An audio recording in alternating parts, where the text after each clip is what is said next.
¿Cómo es que no tienes ningún paciente por la mañana? Creía que era la hora más demandada. Las cosas van cambiando, ¿sabes? Acabo de terminar con algunos pacientes. ¿En serio?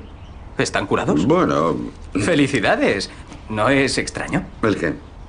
Pasas un montón de tiempo ayudando a la gente con sus locuras y luego se largan. Es como cuando yo me voy a la universidad. Adiós, buena suerte, llama de vez en cuando. Creo que te olvidas de que fui yo el que te animó a ir a la universidad. Ya, por Chloe.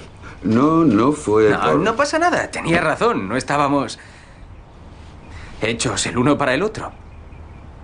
Pero yo no lo veía. Bueno, no recuerdo qué tuve yo que ver. No te preocupes, papá, ni tan siquiera sé si la quise alguna vez.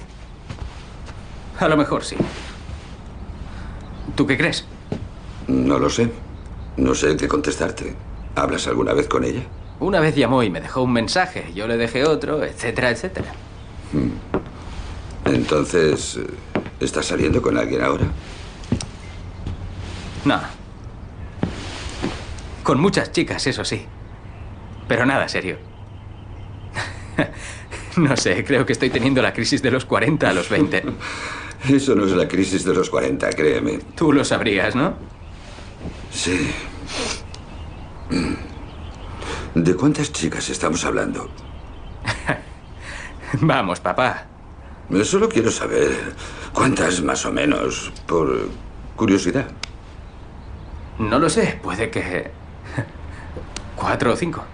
¿4 o 5? Vaya, te has acostado con 5 chicas. ¿Contando solo este año?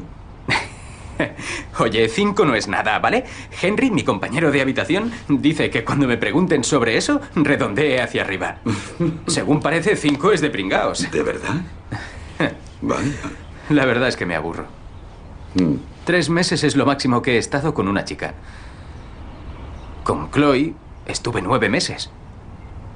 Pero bueno, los 2 últimos no cuentan, porque ella se fue y yo también me fui. De todos modos, la estuve engañando con Maggie. ¿Te acuerdas de Maggie, no? La violinista. Sí, ¿engañaste a Chloe con Maggie? ¿Qué quieres que te diga? La culpa fue de la cerveza.